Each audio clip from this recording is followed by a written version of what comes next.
let's get to politics now, because unions have been warning that the UK could face a general strike this year after rail workers voted for fresh action. It comes as the Labour leader Keir Starmer sacked Sam Tarry, the Shadow Transport Minister, for speaking to various broadcasters from the picket line at Euston Station. That's alongside striking RMT workers. Mr. Starmer, says Keir, has been criticised by many for misreading the mood of the public. Well, let's talk to Dave Nellist, a former Coventry Labour MP and now chair of the Trades Unionist and Socialist Coalition. Dave Nellist, good evening. Good evening, Henry. Hi. What did you make of the sacking? Did you expect it, given that, one, Sir Keir had told frontbenchers not to go join the picket line, and two, because, as Sir Keir said, Sam Tarry appeared to be making up policy on the hoof?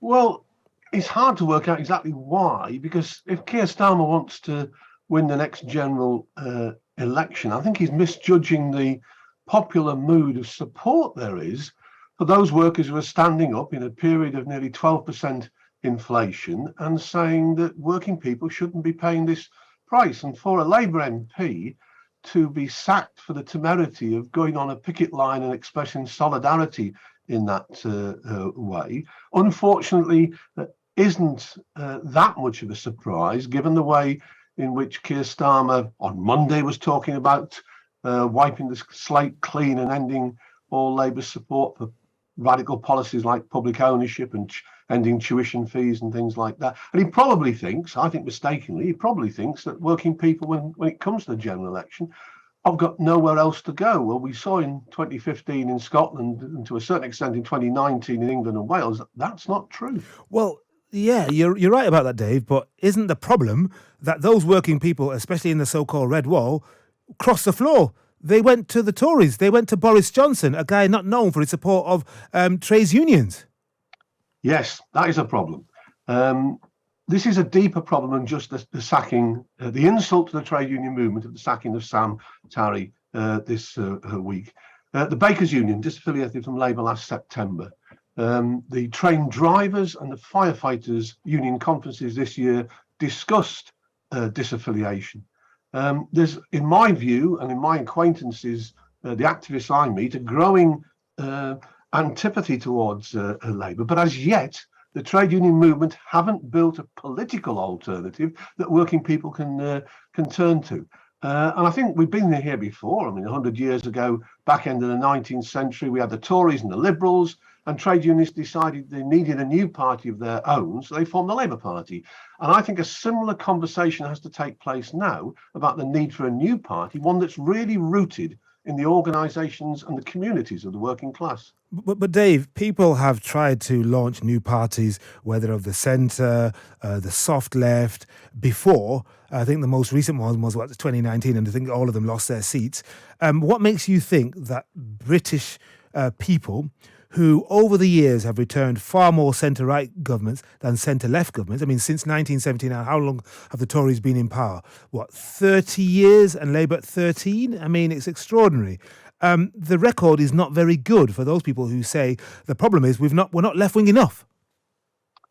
Well, the scale of the problems that working people are facing are changing as well. But you take my point, though, don't you? My gas and electric bill is going to be £4,000 at the beginning of next year, possibly 4 times what it was before last September. That's going to push millions of people into to poverty. And we're not going to solve that level of poverty just by increasing the number of food banks around the country. We need radical things like the public ownership of gas and electric distribution and production in order to use the hundreds of billions of pounds profit that those companies are making. Shell and BP, for example, are predicting £50 billion profit in this 12-month alone. Use that to accelerate the move towards green energy and to cut people's bills. And if we're not going to get that from the existing 3 parties that largely support the employers and their point of view, trade unions need a party of their own. Isn't the problem with that, again, then, Dave, the amount of money that's been spent on keeping the country going during COVID? It's about £450 billion. And that's one of the reasons Keir Starmer cited on Monday for shifting the policy away from, major nationalisation. Said it would just cost too much. Hasn't he got a point? You forget as well, we spent a similar amount on rescuing the banks in the previous 10 years. Yeah. And what happened was government said working people had to pay that price, and that will be the same with the money, the hundreds of billions that have been spent on supporting employers during the pandemic. The price will come back to working people, and working people won't like that. They'll resist industrially with strikes and so on, but they'll also want a political alternative. Now, it's not easy. You're right, when centrist MPs have left as individuals, then they've, by and large, lost their seats. But if the trade union movement was to call a conference, if it was to involve not just the unions that are against the direction of Labour at the moment, but all those individuals. I mean, 200,000 people have left the Labour Party in the last 2 years. They're looking for a home for radical policies. Involves groups like my own, the Socialist Party, and the Trade Unionist and Socialist Coalition. Then I think there's the national support there to weld together a new party. Then just look at the practicalities. Jeremy Corbyn is not going to be allowed to stand as a Labour MP in Islington at the next general election. If he stands as an independent, he might win. Given the support you'll have locally, it would be far better if he was setting up something now to appeal to all those who are disaffected with Keir Starmer to get involved in building something new. And I think it could be done. Well, let's wait and see, Dave. Very intriguing. Thank you very much indeed for joining us, Dave Nellist, former Coventry Labour MP and now National Chair of the Trades Unionist and Socialist Coalition. Your thoughts, please, on that conversation, because he feels the mood of the public is ready for something different from the proper left as he might see it. Your thoughts, please. You can tweet us at Times Radio or use the hashtag Times Radio. Email studio@times.radio or text 87222. Start your message with the word Times. Do you think the British people are ready for a new party of the left? Because Labour is not left-wing enough.